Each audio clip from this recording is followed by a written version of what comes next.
Bismillahirrahmanirrahim.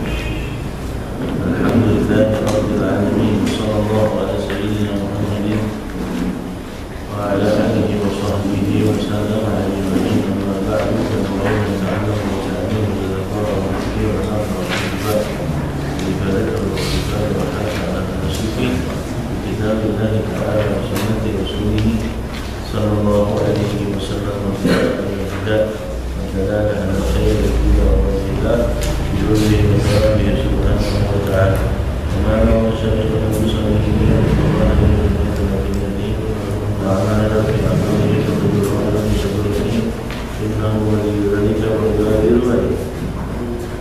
بسم الله الرحمن الرحيم. قال المؤلف رحمه الله تعالى ونفعنا به وبعلومه في الدارين آمين. إلى أن قال فصل وكل ماء خرج إلى سبيلين نجس إلا المني. Tentang najis. Wa kullu ma'in, setiap zat cair kharaja keluar, yang telah keluar minas sabilain, dari dua jalan, baik depan atau belakang, kubur atau dubur, adalah najisun. Ini khobar dari kullu ma'in, yaitu hukumnya najis. Illa mani, kecuali air mani.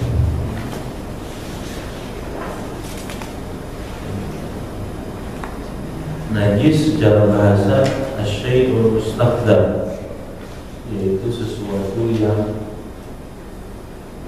jijik. Mustaqdar itu sesuatu yang kotor, yang jijik, itu najis secara bahasa.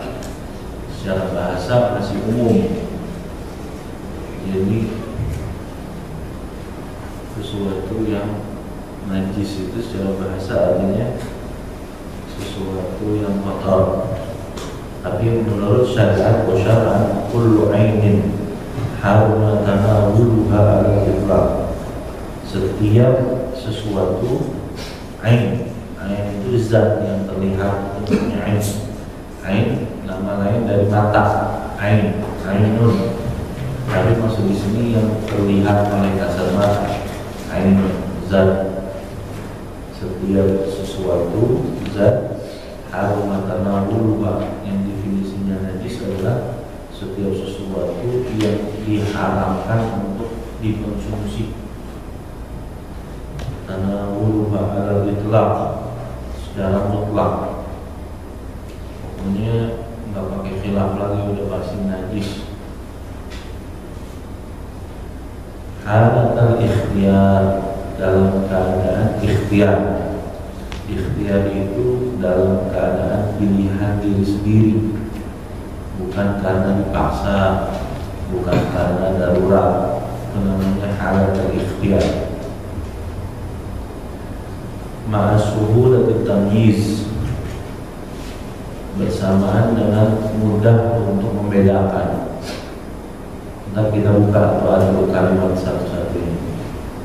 Jadi gampang untuk dimudahkan. Setiap sesuatu yang nampak haram untuk dikonsumsi itu najis. Haram dikonsumsi ini dalam keadaan ikhtiar, bisa milih sendiri, alias bukan dipaksa, bukan darurat. Terus gampang bedainnya. Gampang bedain ini najis, ini bukan. Kelihatan beda, bisa bentar gitu kan. Lalu wal istidlaliha, bukan karena jijik, suatu yang jijik, wala lidororiha fi badanin al-aqli, bukan karena dia mudarat, membawa bahaya bagi badan dan akal. Nah, dalam definisi dia tadi, al-itlaq secara umum adalah qalilun najasa wa katsir. Baik itu sedikit ataupun banyak, namanya najis ya najis. Cuma nanti ada najis yang sedikit itu dimaafkan. Aslinya najis nanti dimaafin.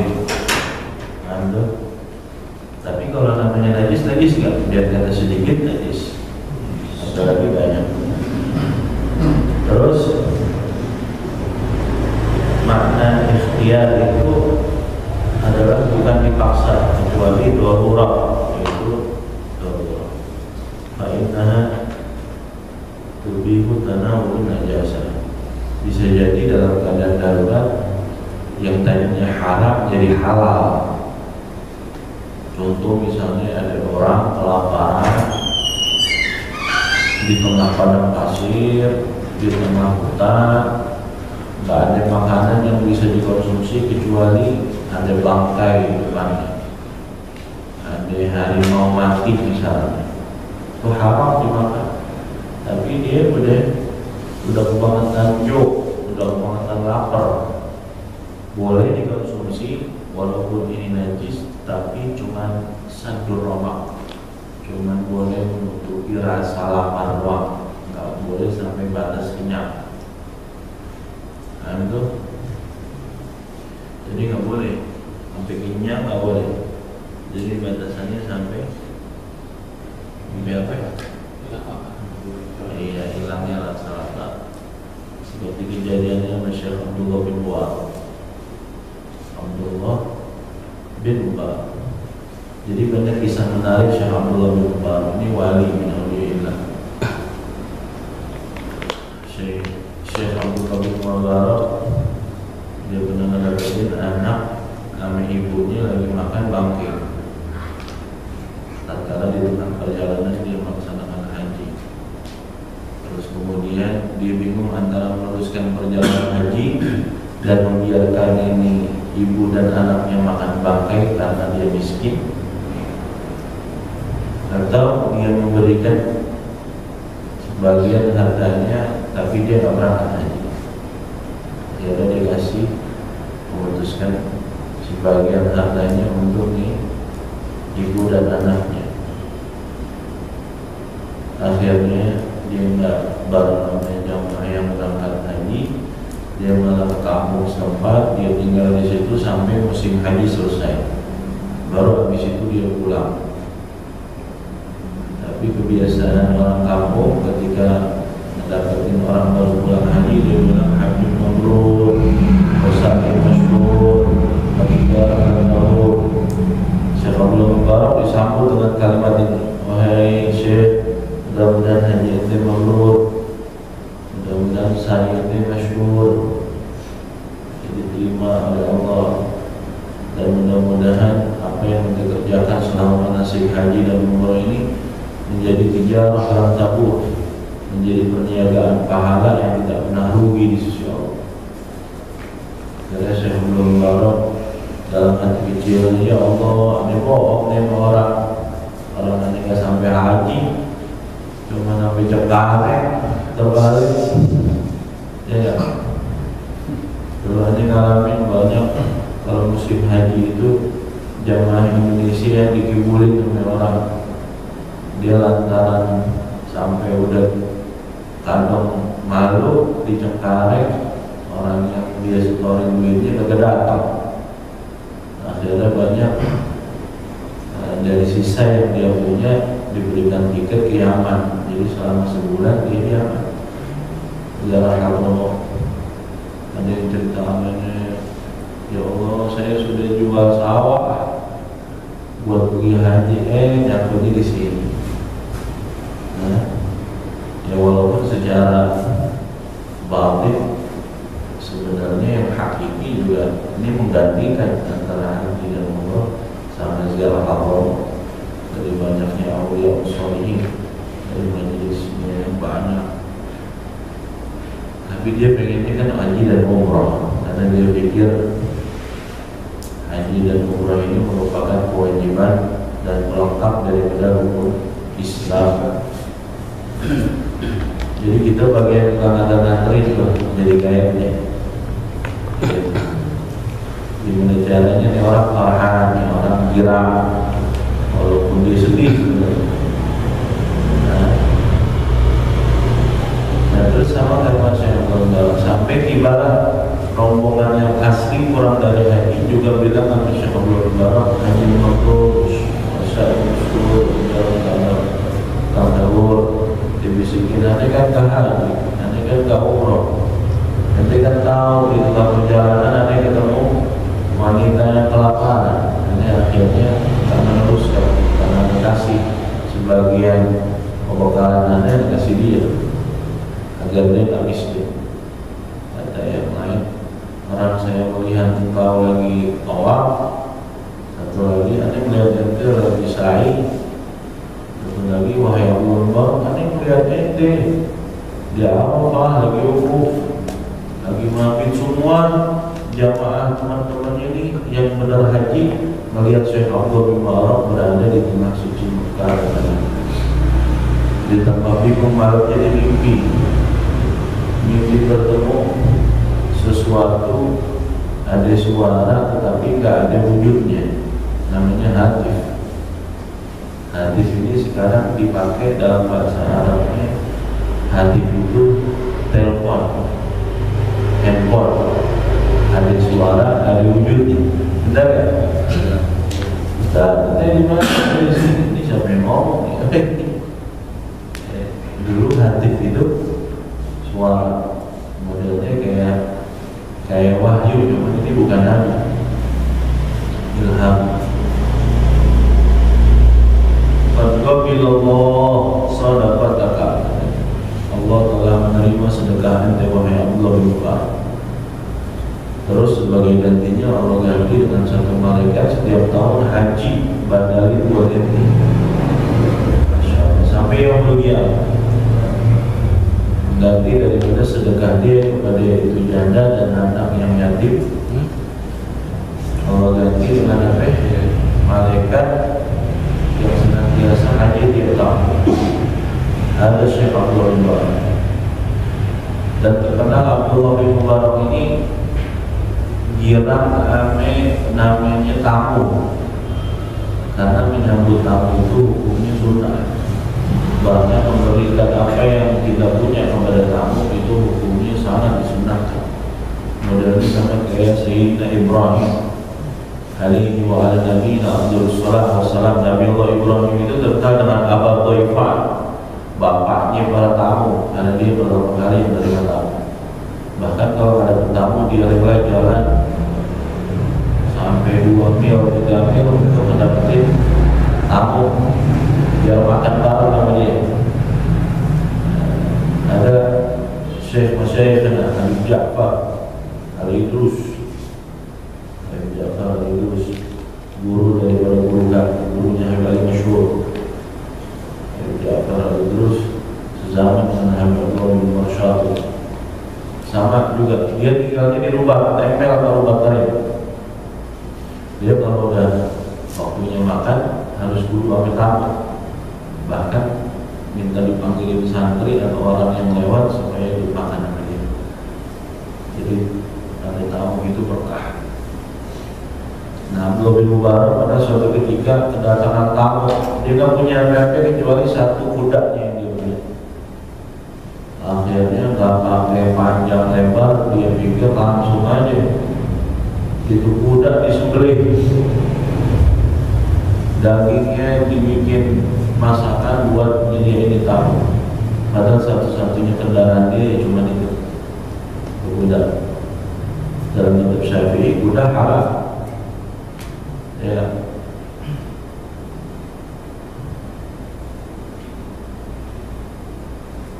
Susu aja ada susu namanya kuda liar, ya nggak?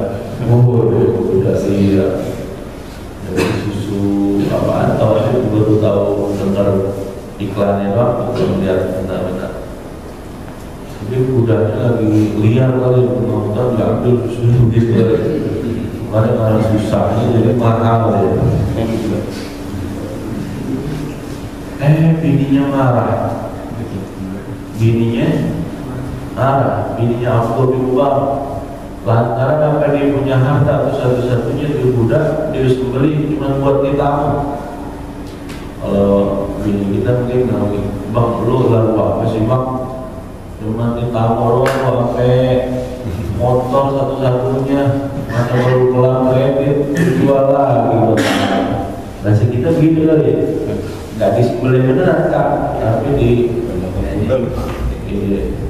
digadein atau dijual langsung supaya bisa jawab utang. Tapi karena dia pikirannya luar biasa, pasarnya luar biasa, beda anak antum sama Syekh Abdullah bin Mubarak. Abdullah bin Mubarak memang luar biasa, yakin betul kalau nyambut tamu ini membawa keberkahan. Bininya yang mau ngelakuin begitu langsung ditalak. Ada sampai bisa talak bini lantaran kata tamu, tamu model kayak apa ya? Gitu. Anda ingat Sayyidina Habib Umar, salah satu ceritanya beliau lagi dakwah di daerah Bego, di daerah yang utara. Beliau setelah sudah selesai dari Bego, dakwah di kembali lagi ke Montakarim, berdakwah di Oman, udah Masya Allah namanya Habib Umar, orang kenal dengan Sayyidina Habib Umar. Beliau khuruj dakwah Allah ke daerah Bego, tempat dulu beliau mondok sama Habib Muhammad bin Abdullah Haddad, Allah yarham. Setelah beliau khutbah Jumat, ada orang jamu tamu beliau untuk minta makan di rumah beliau. Padahal Habib Umar punya jadwal yang lain, tapi ini maksa ini orang, ente kudu ke rumah anak, kalau enggak ada talak istrinya. Masya Allah, Habib Umar gak berani nolak, karena kalau dia tolak bakalan istrinya dicerai. Ada orang dulu ke Bapak begini, pokoknya Ustaz Karim kudu makan, kalau enggak, waduh, kayak begitu. Akhirnya Habib Umar terpaksa ke rumah dia dulu, jabat khawatir supaya nyenangin dia. Di tengah perjalanan kata Habib Abu Fikri, beliau nangis. Tapi ditanya, ya Habib, kau lagi pengen dijauh, kau kenapa nangis? Dia lagi ingat dakwahnya Rasulullah. Rasulullah dakwah ke Thaif dilempari batu sampai berdarah. Rasulullah SAW sampai giginya tanggal. Sekarang ada dakwah sampai orang paksa buat makan siang, kalau enggak bininya dicerai. Mana aneh, mana bagian Rasulullah. Jadi merasa Sayyidina Habib Umar dirinya ini jauh dari Rasulullah, kelasnya, levelnya udah beda, tahu dan lainnya. Itu orang soleh begitu. Kalau sekarang kalau pakai bapak saya nggak mau datang, kalau tadi dijemput tadi nggak mau datang. Ini di atas 5 juta Pak, kalau di atas 5 juta ini mau, kalau nggak di DP ini nggak datang. Bukan, nah, Allahu Akbar. Harusnya modelnya kayak Sayyidina Habib Umar, dia nangis seperti ini. Nah, akhirnya terus kemudian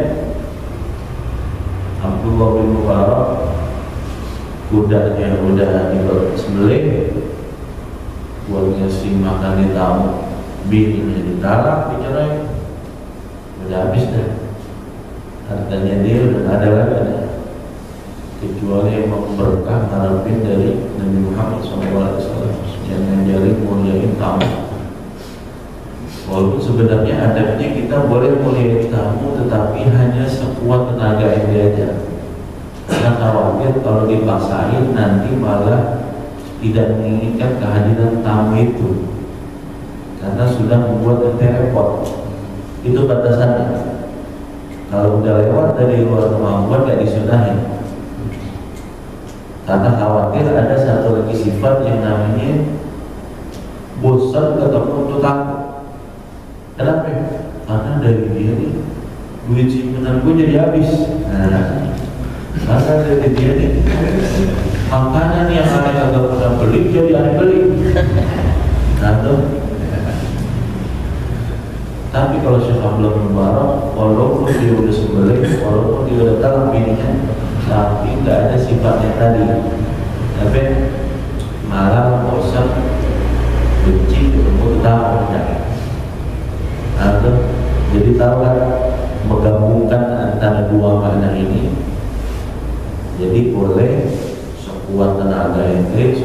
luar dari kebiasaan ente, kan akhirnya apa yang ente makan ya ente kasih ke tamu. Kalau ente gak biasa makan, alias levelnya tinggi, ente kasih ke tamu, takut dia tadi ada timbul perasaan. Tapi kalau saya menurut nggak ada, jadi masih dalam koridor sunnah. Akhirnya tuh malam di mimpi sama ketemu hati. Sebelum dia tidur, tiba-tiba ada rojul, orang laki-laki bawain anak perempuannya, cantik, masih perawan. Terus kemudian, wahai Abdul Mubarak, datang ke rumahnya. Assalamualaikum warahmatullahi Abdul Mubarak, nih ada punya putri cantik, masih perawan, tolong nikahin, tolong nanti jadikan dia istri. Sekaligus aneh punya 10 ekor daripada kuda.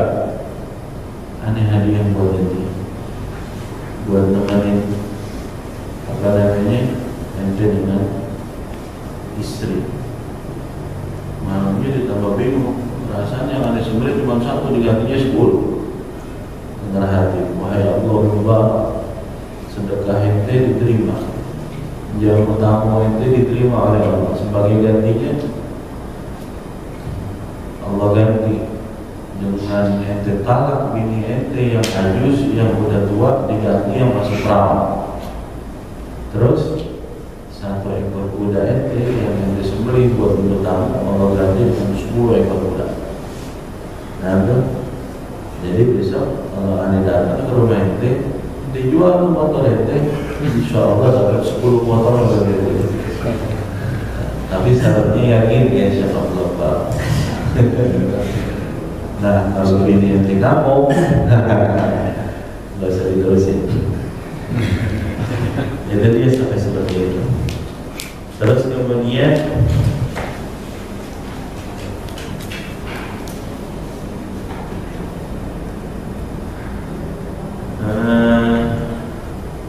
wabisuhulatit tamyiz, syaratnya najis yang haram gampang dibedain mana najis mana yang bukan. Tapi kalau susah dibedain, itu bagian daripada pengecualian. Contohnya bagaimana?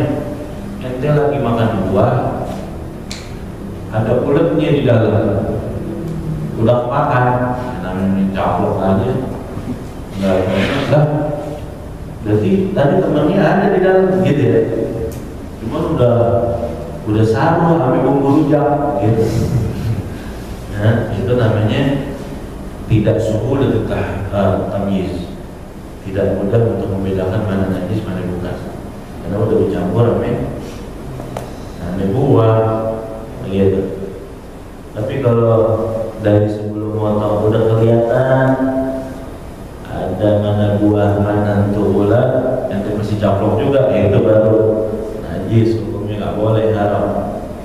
Antum kata Ustaz boleh itu kalau misalnya udah kecaplok. Tapi kalau masih ini dipisahin, makan buahnya dulu baru terakhir itu namanya haram. Terus kemudian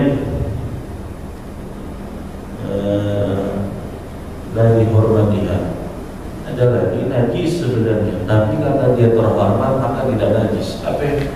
Bangkai manusia meninggal dunia, jenazah. Orang kalau udah nggak ada rohnya jadi jenazah, dia jadi mayit dia, maka tidak najis. Aslinya beda. Setiap sesuatu yang bangkai kecuali ikan apa lalu maka tidak najis. Yang sesuatu keluar dari dia baru najis. Tatkala lagi mandiin masih keluar kotorannya, itu najis. Tapi kalau udah nggak keluar lagi, kalau udah bersih, najisnya dari perut, jadi udah nggak ada rohnya, ini hukumnya jadi tetap suci, tidak menajiskan. Nah, ada lagi wabi adam istibdal. Tadi kan setiap sesuatu yang apa namanya istiqdar apa dari jijik. Berarti kalau setiap sesuatu yang jijik najis kecuali mani. Mani itu jijik, tapi tidak najis pengecualian. Karena kalau dibilang jijik, itu berarti najis sekarang. Kalau dibilang itu najis, berarti itu najis. Karena kita ini dari mani. Betul. Ya. Terus kalau dikonsumsi itu akan membawa mudarat bagi akal dan badan. Itu seperti apa? Khamar, seperti pil, narkoba, minuman keras. Itu najis. Kenapa? Karena haram dikonsumsi, karena membawa mudarat. Kenapa? Kecuali memang dasarnya tumbuhan atau jenis batu, tetapi kalau dipegang membawa mudarat. Itu kalau di batu itu dimakan atau apa namanya tadi, tumbuhan daun dari dimakan membawa mudarat, itu dipegangnya masih nggak najis. Padahal sama-sama mudarat nggak. Kalau kita minum narkoba, minum apa namanya, itu minum narkoba najis kan, karena dikonsumsinya membawa mudarat, maka dipegangnya juga najis. Tapi beda daun yang membawa mudarat, misalnya ada si daun beracun, ada belum pernah lihat, ya, mungkin daun apalah gitu, itu dipegangnya nggak najis walaupun ketika dikonsumsi membawa intinya adalah wakul rumah yang kharaja minas sabilain, najis. Setiap sesuatu yang keluar dari dua jalan, baik itu normal, tipis, ataupun tidak normal seperti nanah, darah, itu najis. Ilal mani, kecuali air mani. Waghuslu jami'il amwali wal awrati wajibun illa mawlus sobi alladhi lam ya'kul at-ta'ama fa innahu yathuru bi rasyil ma'i alayhi. Hukum membasuh air pipis, awal itu jamak dari bowl, air pipis. Wal awrat yaitu jamak dari rawthun. Wajibun, hukumnya wajib. Jadi nggak boleh ente terus bersamaan namanya najis. Contoh ente yakin celana ente ini ada najisnya, wajib dibersihkan buru-buru. Selagi masih belum dibersihin, itu hukumnya haram. Jadi berdosa, karena kita nggak boleh dia tolak bin najasa, itu masih berkotoran dengan najis. Ya kalau yang kita tahu najis, bersihin walaupun basah, atau nanti buru-buru ganti. Begitu. Karena ada orang tua nggak sholat, mau najis, taruh aja di rumah. Tidak boleh. Kalau dia tahu semenjak itu najis, bersihin. Di mana titiknya itu diambil, bersihin. Dan hukumnya suci jika sudah dibersihkan walaupun dalam keadaan masih basah. Ya. Karena hukumnya wajib segera membersihkan setelah dari pipis dan najis pipis dan kotoran. Illa baul suami, kecuali air pipisnya anak laki-laki alladzi lam ya'kul at-ta'am, yang belum makan makanan, masih 6 bulan ke bawah, tapi anak laki-laki bukan anak perempuan, dan dia makanannya ini ala sabil tabati, emang buat ngenyangin. Beda cuman sekedar aja, sekedar cuma ngerasain doang gitu. Contohnya karena ditahnik, atau tahnik kan, jadi ini nggak apa-apa karena bukan tiap hari konsumsi. Fa innahu yadhuru bi rasyil ma'i alaihi, maka hukumnya suci air pipisnya, bukan airnya tapi pipisnya doang. Itu anak laki-laki yang masih bayi, yang masih berumur 6 bulan ke bawah, atau masih 2 tahun tapi selama 2 tahun itu belum makan kecuali air susu ibunya. Cukup dicepretin, yang penting air cepretannya lebih banyak daripada najis pipisnya.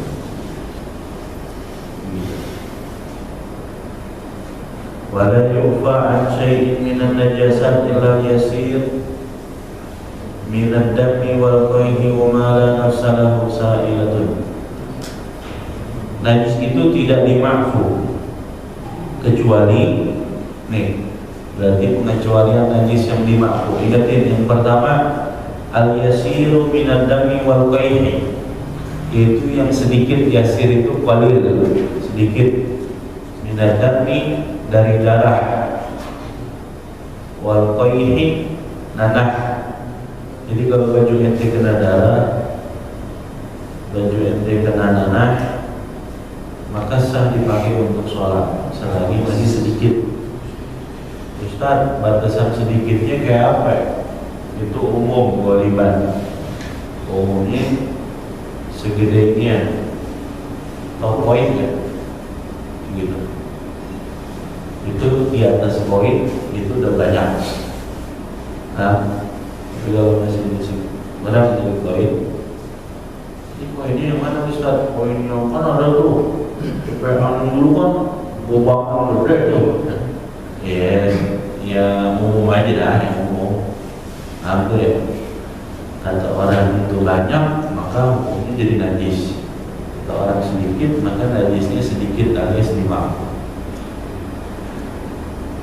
Wa ma la nafsa lahu sa'ilatun, dan begitu juga bangkai najis la nafsa lahu sa'ilatun, dia punya bangkai itu darahnya enggak ngalir. Apa? Darahnya enggak ngalir.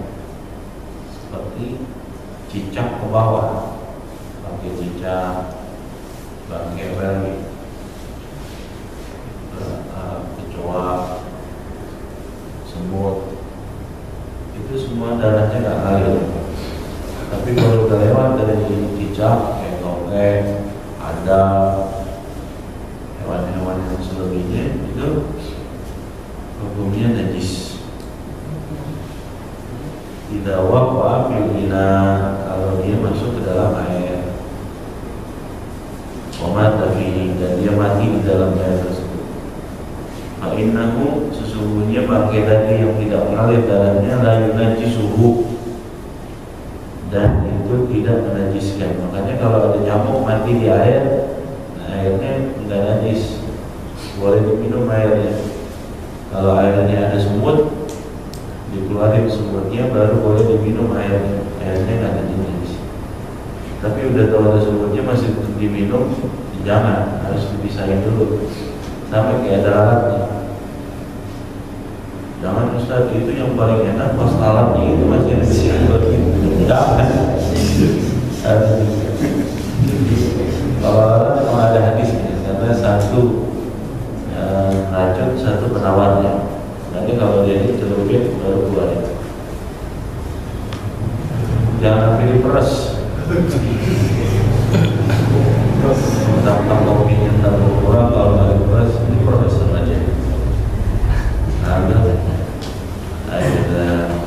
Allah Pak. Bagaimana?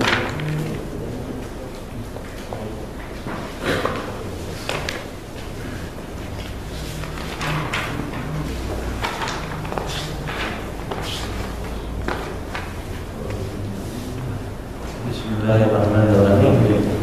23 dari setiga alam. Bismillahirrahmanirrahim.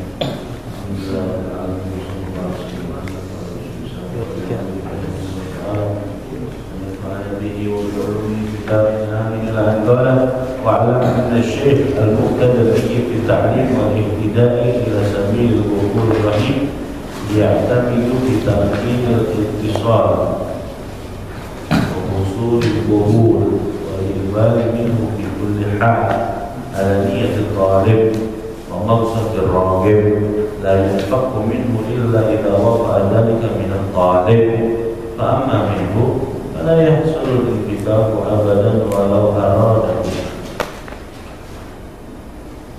Ketahuilah bahwasanya syekh yang diikuti di dalam ta'lim, di dalam ilmunya, wal-ihtidah, yang selalu diminta petunjuknya ila sabilil ghafurur rahim, ketika menuju ma'rifah kepada Allah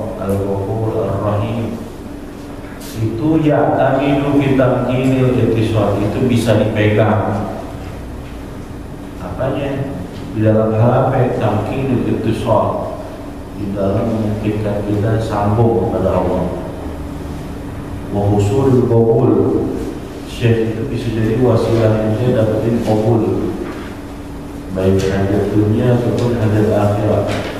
Makanya orang dulu mau bikin nama panggil ustaz, ya gak? Bikin acara panggil ustaz, mau nikah panggil ustaz, 4 bulan ustaz, 7 bulan ustaz, sampai anaknya lahir akikah ustaz, sampai beli motor panggil ustaz, mulai kelar kredit panggil ustaz. Ada tuh kelar kredit, ada pernah diundang. Ini acara apa nih? Tasyakuran ustaz. Kelar kredit saya tuh pegang, oleh motornya pegang. Dia tahu. Oh, masya Allah. Dan main. Begitu. Cuma pas bicaranya dari panggil ustaz dari saya.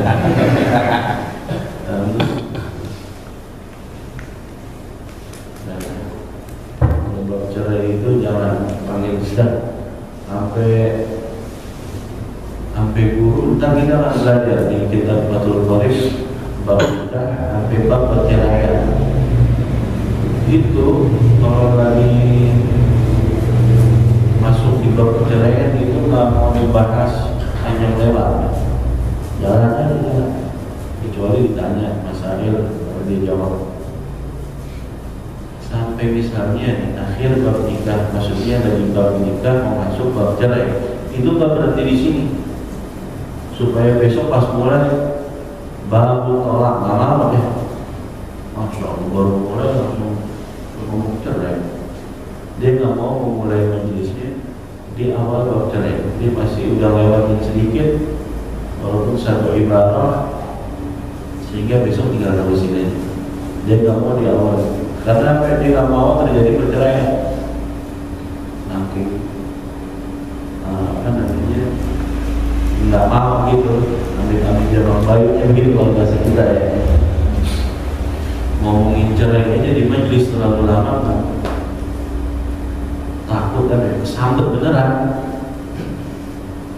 takut beneran awam ketika dengar dipakai begitu.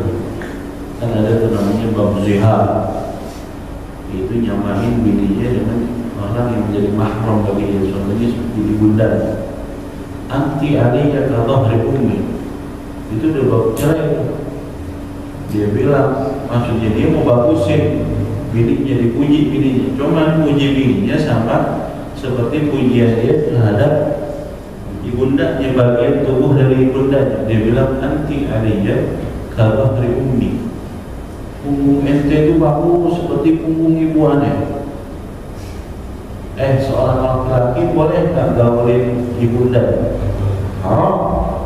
Nah, tatkala dia ngomong begitu, nyamain punggungnya dengan punggung ibundanya, maka jadinya haram. Dia hukumnya statusnya sama kayak dia punggung ibundanya, maka dia dianggap talak.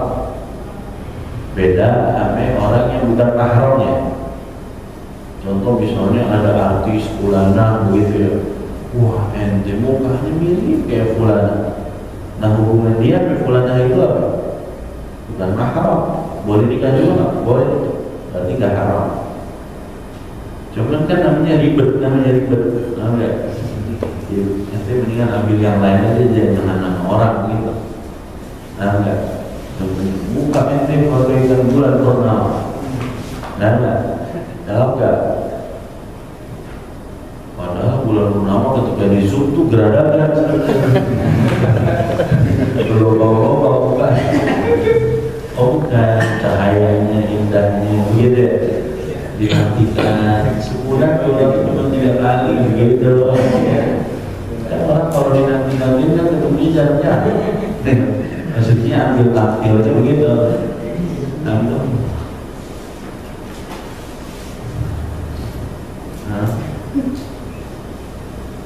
Wal iqbal minhu fi kulli hal, menerima dalam segala keadaan. Itu semuanya ada niat talib, tergantung dari niatnya santri, niatnya talib, niatnya murid. Sebagaimana besar masyhad ente, cita-cita ente, tujuan ente, begitu besar juga apa yang Allah karuniakan kepada ente. Kalau ente-nya sedikit cita-citanya, ia dapatnya juga sedikit. Tapi kalau besar, besar. Kata Nabi, yang ada ceritain sama antum dengan 3 orang dalam satu majelis. Ada yang malu, Allah malu. Ada yang di belakang karena memang pengen nolak, ditolak. Ada yang ikhbar, dia menerima, dia selalu menantikan. Maka Allah juga menantikan kedatangan dia. Nah, ini tergantung niatnya makmum. Makmum hukumnya wajib niat makmuman, tapi imam niatnya nggak wajib niat imaman. Itu kan belajar kemarin bisa gitu. Cuma 4 doang di Jumat, salat mu'adah, salat i'adah, jamaah bil maqar sama orang nazar dan jamaah. Udah 2. Selebihnya salat 5 waktu yang lain sudah diwajibkan bagi imam niat imaman yang tidak. Cuma memang kalau dia nggak niat imaman nggak dapat pahala berjamaah. Tapi kalau makmum berbeda. Dia kalau berdiri di tengah shaf ada ciri-ciri dia ingin menjadi muridnya, ingin menjadi makmumnya, tapi dia nggak niat makmuman, tapi dia masuk ke dalam majlis dengan niat menjadi murid, maka di situ dia batal. Namun saudara satu rukun imamnya udah rukun, dia belum niat makmuman, maka makmum itu udah dianggap batal. Bukan karena pahala berjamaah, batal salatnya. Jadi harus ulang dari awal. Jadi semua tergantung dari murid, bukan tergantung dari imam. Makanya dia bilang ini, semua ala niat talib, tergantung niat santri. Ngomong sabil ragib, tergantung maksud dan tujuannya ragib, orang yang ingin, punya keinginan. Dia pengen jadi orang yang lebih baik, haji.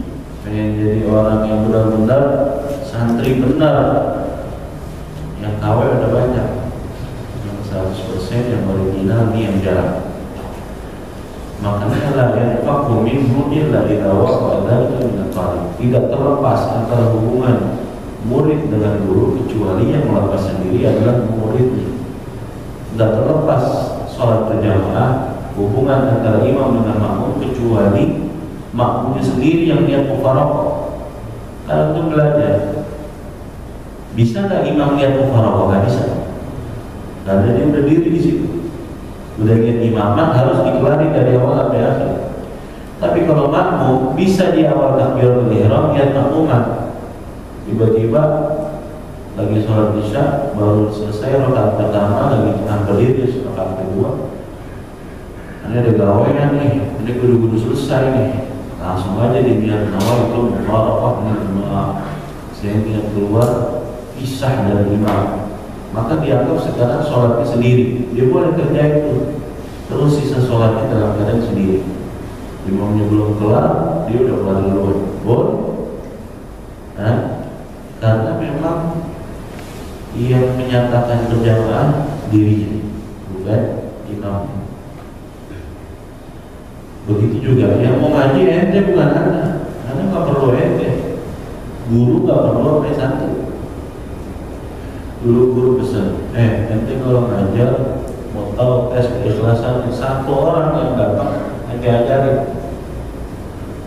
Seolah-olah kata Habib Masyhur yang tuh ngomong sama tembok, karena itu jadwalnya itu aja. Tidak bisa bayangin itu. Nggak ada lain itu istiqomahnya Habib Masyhur, luar biasa. Di mana tempatnya dengan jadwalnya dia ada, walaupun ada 1000 undangan, pokoknya undangan sebelah aja kita ngalamin ngajar. Malah kalau lagi tengah telepon yang panitia yang undang udah pada nungguin Habib Masyhur karena beliau dia syekhnya. Teleponin beliau cuma buka telepon, saya lagi ngajar, teleponnya nggak ditutup. Biasanya dia dia ikut lagi aja sampai gitu. Kan ada orang kalau gini dia silent atau dia matiin, malah ditolak gitu. Ini enggak, dia angkat tetap asal tahu dia siapa. Oh ya udah, nanti lagi ngaji sekarang, tidak sekarang. Tetap dibuka teleponnya. Allah ya amma minhu ala yahsul ketika kalau dari si syekhnya, dari al-muhtada dari gurunya mah fala yahsul ketika tak ada terjadi yahsul itu terjadi, tidak terjadi al-infikat. Apa infikat? Lepas, pisah, abadan selama-lamanya. Makanya nikmatnya kita kalau kita diaku menjadi muridnya Allah, nikmat luar biasa. Yang aku jadi murid banyak, tapi diaku jadi murid ini yang jarang. Karena kalau udah jadi diaku jadi muridnya nggak bakal lepas, nggak bakal lepas.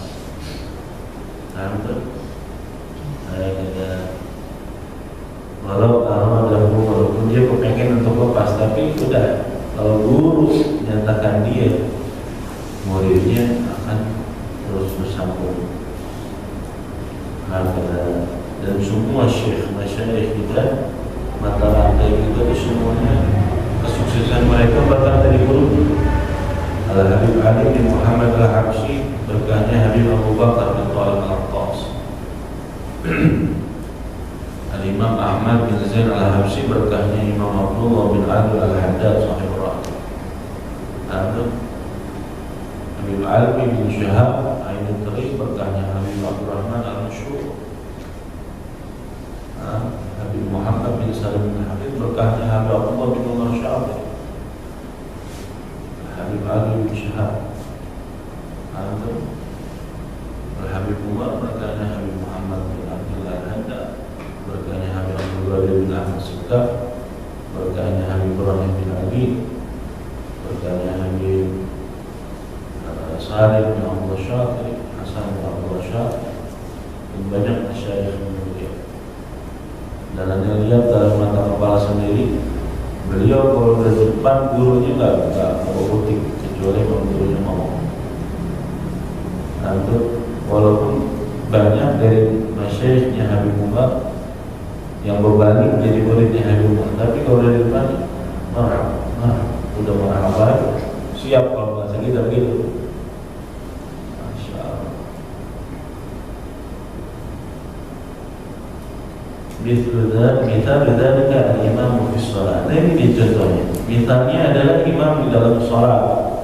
Fa innahu law qala imaman li jama'atin duna fulan fa innaha la taqulu qudratahu bihi. Kalau misalnya itu imam dia bilang, misalnya nih ada imamnya ngomong begini. Kita kan kalau jadi imam kan langsung aja nyebutin imaman gitu ya. Benar nggak? Itu sholat isya tadi. Imam yang usul fardhu isya barokat mustaqbil qiblat ada imaman lillahi ta'ala. Artinya dia menjadi imam semua jamaah yang hadir di dalam sholatnya walaupun masbuk sekalipun. Ada imam, dia tahu itu di situ ada makmum yang digedegin.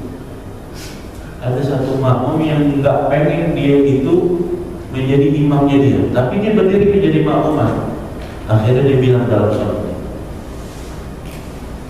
usul fardhu isya arba'an mustaqbilan ada imaman duna fulan. Duna fulan artinya illa fulan, disebutin namanya. Misalnya siapa? Asep. Illa Asep. Duna Asep. Allahu Akbar. Illa ta'ala. Asep ini tetap jadi makmuman namanya. Sholatnya Asep tetap sah. Walaupun pahalanya si imam ini jadi berkurang lantaran Asep kagak diaku, tapi Asep tetap sah menjadi makmumnya dia. Paham tak maksudnya? Begitu juga ente, artinya walaupun itu imamnya Sebenarnya dia yang mau melepas, gurunya yang mau melepas, tapi kalau makmumnya masih belum melepas, masih tetap dianggap makmum, masih tetap dianggap murid. Gitu. Fa innaha la tabtulu qudwatahu bihi. Sesungguhnya itu si Fulan, itu si Asep yang tadi disebutin oleh si Imam tetap tidak batal sholat jamaahnya dihi dengan imam itu yang nyebutin kecuali Asep. Ada jadi imam nih dalam sholat jamaah di belakangnya kecuali yang namanya Asep itu doang yang kita mau. Sekali begitu saya ini contoh doang. Dari sini main tidak ada musuhnya insyaallah. Wa amal tadi, adapun orang yang menjadi makmum, famatana wal mufaraqata in qata'atil qudwata bi awwali khatim. Adapun si makmum tatkala dia niat mufaraqah, niat berpisah dari jamaah, niat berpisah dari itu imam, in qata'atil qudwat, maka saat itu juga terputus dia sholat jamaahnya, sudah tidak dianggap lagi menjadi makmum, walaupun sholatnya tetap sah, tapi tidak dianggap lagi sholat berjamaah yang pahalanya lebih afdal daripada sholat sendiri. Dari mulai kapan? Di awal dari awal pertama kali fatirnya, fatir itu pikirannya sudah mulai berpikir seperti itu. Dan makanya jangan sekali-kali niat mufaraqah, sekali untuk mengucap walaupun dalam hati, dan memang harus dalam hati, kalau ini malah batal. Nah, itu buat hukumnya niat harus di dalam hati. Artinya apa?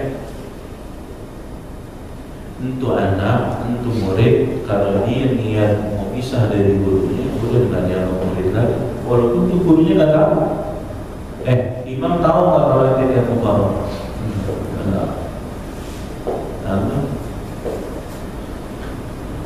Makanya seancur-ancurnya murid, kalau dia masih belum dia lupa, masih ke bawah pergahnya dari guru, seancur-ancurnya kalau dia benar dalam mengikuti guru, masih dianggap guru. Makanya doanya kalau ngaji, kalau jadi santri, mudah-mudahan dianggap jadi murid. Kita harapan kita begitu.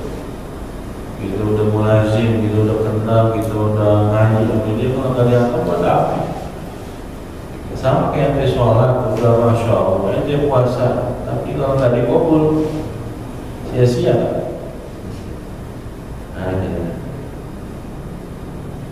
Thumma idza tahaqqaqta bima yassarahu Allah laka min al-ilm asy-syar'i fa yanbaghi laka an ta'mal bi mastata'ta min dhalika musta'inan billahi ta'ala. Kalau ente udah yakin bima yassarahu Allah laka, ente udah dapetin cita-cita ente yang dimudahin oleh Allah untuk mengambil ilmu agama, ente udah ngaji, udah khatam kitab Safinah, ini lagi ngaji kitab Fathul Qarib sama kitab apa namanya Al-Aqidatul Haniyah, udah dapat minal ilmu syar'i, ilmu agama, ilmu yang mulia, bayang bagi laka dan ta'mal, maka sebaiknya ente amalin bimastata'ta, tergantung dari kemampuan ente. Min dzalika musta'inan billah, tetap mohon pertolongan kepada Allah agar diberi kekuatan bisa ngamalin, diberi kekuatan bisa istiqomah ngajinya. Begitu. Wa turattib awqataka, atur waktu ente, wa tashtagila fi kulli waqtin bi wirdin ala hasabi ma awrad. Selain ngaji harus punya bekal latihan. Apa? Tashtagila fi kulli waqtin bi wirdin. Nanti sibukkan ada waktu khusus itu untuk wirid, dan baca ratib, baca Jarul Latif, baca Hizbun Nasr, baca Waqiah, malamnya baca apa? Al-Mulk. Minimal ada wirid yang ente pegang dari guru ente amali. Lalu jangan sampai kagak ada sama sekali sehari semalam apa yang dibaca, jangan. Ma'auradahu, ini semua semuanya menjadi susun lima aurat dan hujjah bil bidayah. Ini disusun oleh Imam Ghazali al-bidayah, yaitu bidayah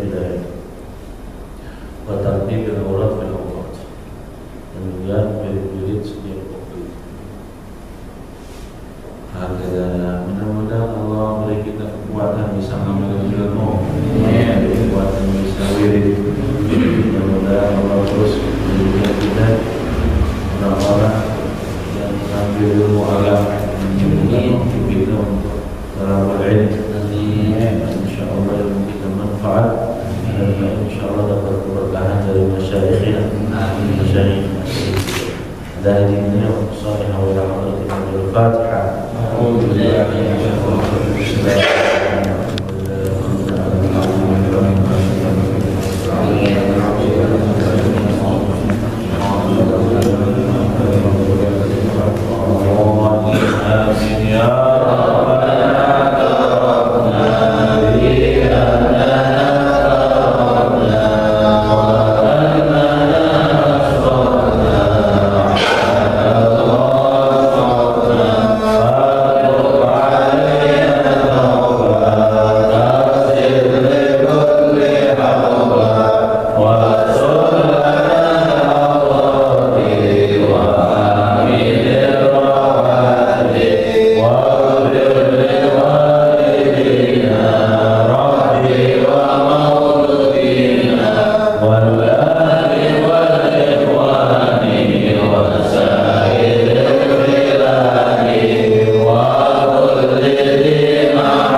Tuhan.